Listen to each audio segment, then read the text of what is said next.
सांगलीमधून उपमुख्यमंत्री देवेंद्र फडणवीस बोलतायत, पाहूयात. लोकांना बसायला जागा आहे. इंजिन मध्ये किती लोकांना बसायला जागा असते? इंजिन मध्ये केवळ ड्रायव्हर बसतो. आणि यांचं इंजिन असं आहे, राहुल गांधींच्या इंजिन मध्ये सोनियाजी आणि प्रियंका ताईच बसू शकतात. शरद पवार साहेबांच्या इंजिन मध्ये फक्त सुप्रियाताई बसू शकतात आणि उद्धव ठाकरेंच्या इंजिन मध्ये फक्त आदित्य ठाकरे बसू शकतात. तुमच्या करता यांच्या इंजिन मध्ये जागा नाही.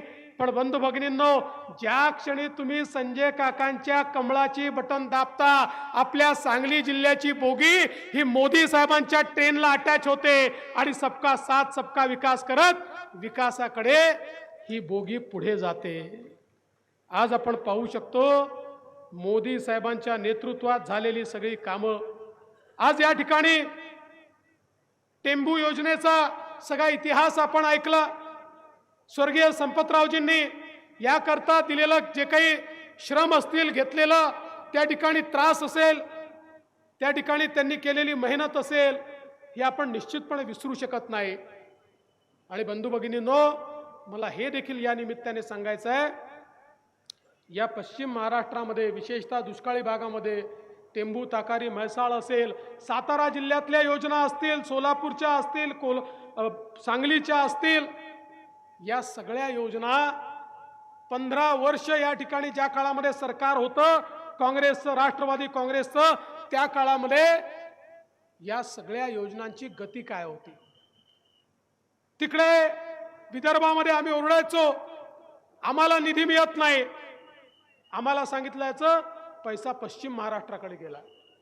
इकडचे लोक ओरडायचे, त्यांना सांगितलं याचं पैसा अनुशेषात गेलाय.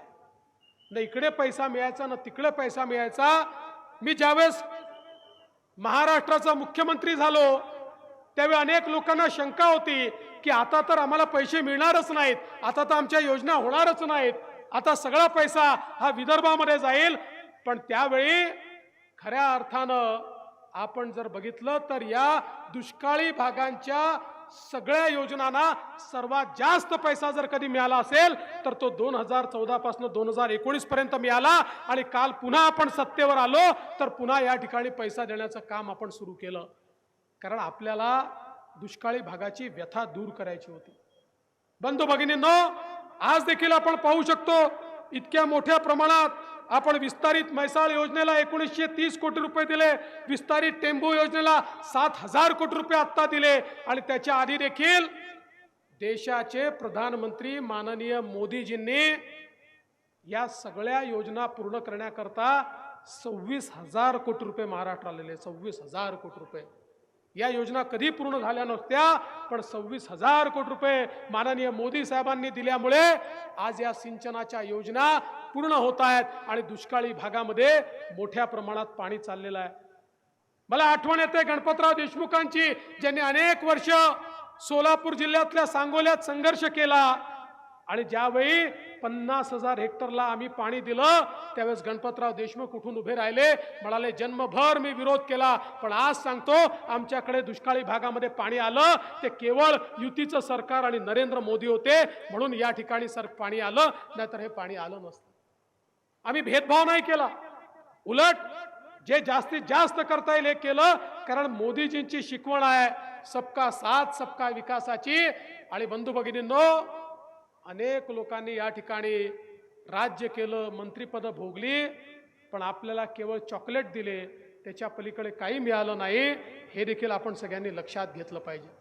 आणि म्हणून आज आपण पाहतोय देशामध्ये मोदी साहेबांनी केलेला बदल, मोदीजींच्या नेतृत्वामध्ये आज आपल्या देशामध्ये 20,000 लोक जे झोपडीत राहायचे ते पक्क्या घरात राहायला आले. 50,000 लोक ज्यांच्या घरामध्ये गॅस नव्हता त्यांच्या घरात गॅस गेला. 55 कोटी लोक ज्यांच्याकडे शौचालय नव्हतं, 55 कोटी लोकांकडे शौचालय झालं. 60 कोटी लोक ज्यांच्या घरामध्ये शुद्ध पिण्याचं पाणी जात नव्हतं, आमच्या महिलांना हंडा घेऊन विहिरीवर नाहीतर नदीवर जावं लागायचं, त्या 60 कोटी लोकांकडे पिण्याचं पाणी गेलं. 57 कोटी लोकांकडे त्या ठिकाणी आयुष्यमान भारत योजनेच्या अंतर्गत 5 लाखापर्यंतचा इलाज मोफत झाला. 80 कोटी लोक यांना 2020 सालापासून मोदीजी मुफ्त रेशन देत आहेत आणि 2029 सालापर्यंत पुढचे 5 वर्ष हे मुफ्त रेशन या 80 कोटी लोकांना देण्याचा निर्णय हा मोदीजींनी घेतलेला आहे.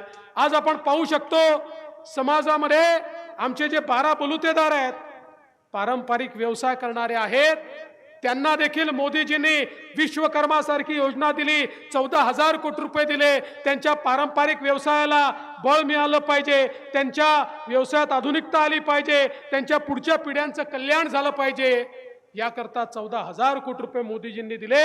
आणि आमच्या शेतकऱ्यांकरता शेतकरी सन्मान निधी असेल किंवा या ठिकाणी खऱ्या अर्थानं मला आठवतं ज्यावेळी मोदीजी प्रधानमंत्री झाले होते त्यावेळी आमच्याच महाराष्ट्रातल्या राष्ट्रीय नेत्यांनी म्हटलं होतं, अरे मोदींना उसातलं काय कळतं,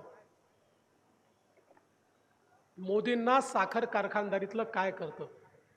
आज 10 वर्षानंतर मी दाव्यानं सांगतो, 60-65 वर्षाचा त्यांचा इतिहास काढा आणि 10 वर्षाचा मोदींचा इतिहास काढा.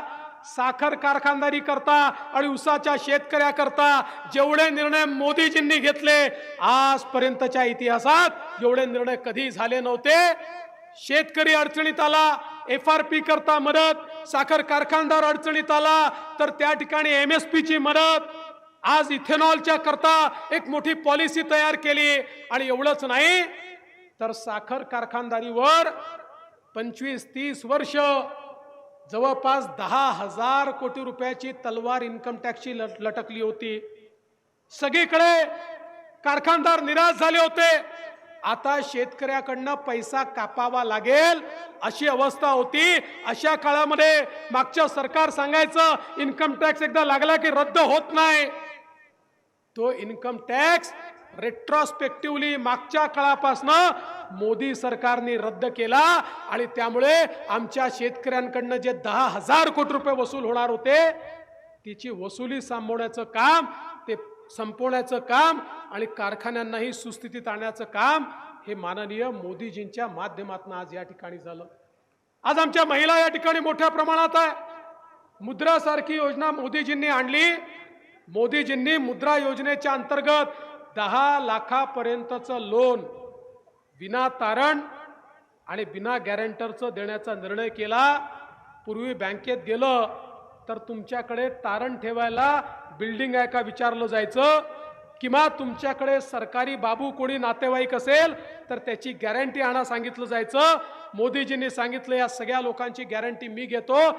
10 लाखापर्यंतचं मुद्रा लोन देशामध्ये 60 कोटी लोकांना मोदीजींनी दिलं आणि त्या 60 कोटी लोकांमध्ये 31 कोटी महिला आहेत की ज्यांना मुद्राचं लोन मिळालं आणि आज देशामध्ये आपल्या पायावर त्या महिला उभ्या आहेत.